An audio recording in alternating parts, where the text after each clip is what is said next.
Martineau. Toi là, ça va faire. J'ai déjà essayé d'expliquer ça. À un moment donné, pouvez-vous régler ça? La rencontre de Richard Martineau.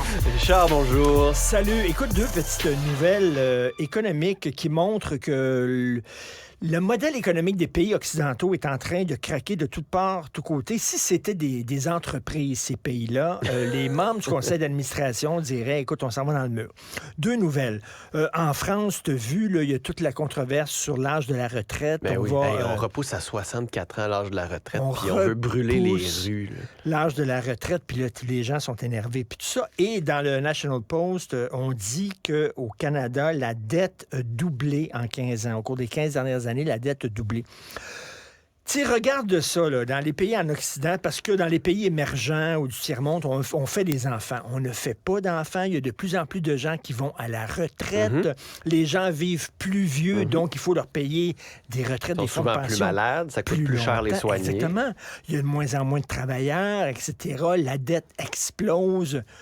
Le modèle économique de ces pays-là en Occident, ça ne tient plus. Non, puis c'est inégal. Tu parles de fonds de pension, là. Plein de monde de ma génération qui font comme... Hey. Ben, c'est cool, mais c'est quoi? j'ai ça comment, moi, un fonds de pension? Ça. Il n'y en a plus, là. Il n'y a plus d'entreprises qui offrent des fonds de pension. Il y a juste le gouvernement. Puis il y a de plus en plus de gens qui sont pigistes. Ben oui. Des jeunes qui sont pigistes. Donc, maintenant, ton fonds de pension, c'était réel. Non, puis les travailleurs autonomes, au moins, avaient certaines protections. Mais là, tu as comme une nouvelle catégorie de travailleurs qui sont les genre de petites main-d'œuvre, là, les livreurs, les Uber, qui travaillent comme un peu dans un marché qui n'existe pas vraiment, qui n'ont aucune protection de ces entreprises-là. Qui ne sont pas employés. Qui ne sont pas employés qui ne sont pas non plus reconnus comme des travailleurs autonomes incorporés, etc.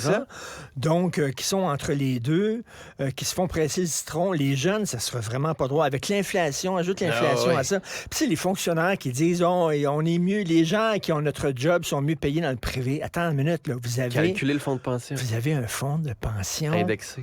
Indexé jusqu'à la fin de vos jours. Puis votre conjointe pourra en profiter. Là. Savez-vous ce que ça vaut, ça, actuellement? Ça vaut de l'or. Ça veut dire que même si la bourse se plante, ton fonds de pension, lui, continue. Là. Les chèques vont continuer à rentrer. Puis les contribuables vont fournir, puis vont payer si jamais... Ton fonds n'a plus d'argent, il n'est plus capitalisé. Là. Mais tu sais, les gens avant, je sais pas, mouraient, mettons, je dis n'importe quoi, à 80, puis maintenant, ils meurent à 90 ans, mais c'est 10 ans de plus à payer. Non, mais mettons, avant, ils mouraient à 70, là, fait que tu prenais ta retraite à 62,3 ou même à 50. Il y a plein de monde en fonction publique, là. 57, 8, 9, là.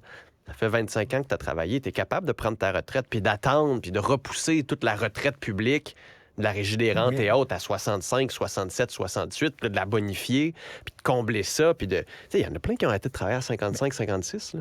Moi, je ne vois qu'une porte de sortie, c'est qu'à un moment donné, il va falloir dire, il faut couper dans les dépenses. Je pense que j'allais dire 100 000 immigrants par mois au Québec. J'étais sûr que tu allais là, Richard.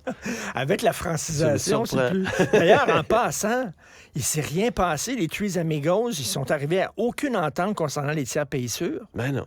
Mais là, Joe Biden va venir en mars. Moi, tu sais, 2023, je la commence de façon optimiste, puis on se verra en 2024 si ça continue.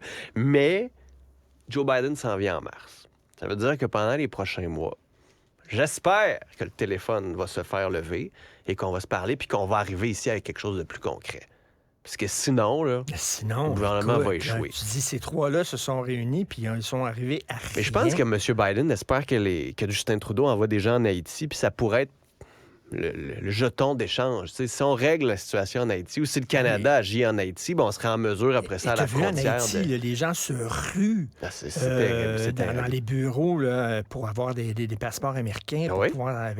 puis c'est parce que les visas américains de touristes, c'est ça aussi l'enjeu. C'est que les visas de touristes sont plus ouverts dans certains pays en Amérique du Nord. Fait qu'ils viennent des fois au Canada pour aller aux États-Unis, mais souvent aux États-Unis pour après ça aller au Canada, ou souvent ils s'en vont au Mexique, puis après ça ils rentrent. Puis ils passent par les chemins de passeurs pour venir au Canada. C'est ça aussi l'un des problèmes. Oui.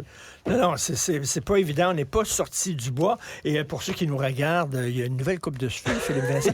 il a l'air d'avoir 17 ans et demi. Arrête. Vraiment, ça on rajeunit. voit tout le petit blanc là, qui commence. J'espère atteindre ta chevelure Pas Écoute, tout de suite, là, mais bientôt. pas tout de suite, que c'est un vieux. Dans 10 ans. T'as l'air tout jeune. Toi. Ouais, Salut. regarde, à l'âge que j'ai. Salut Richard, bonne émission. Merci à toute l'équipe, Jean-François Sibel qui était derrière la console. Merci à vous. À demain.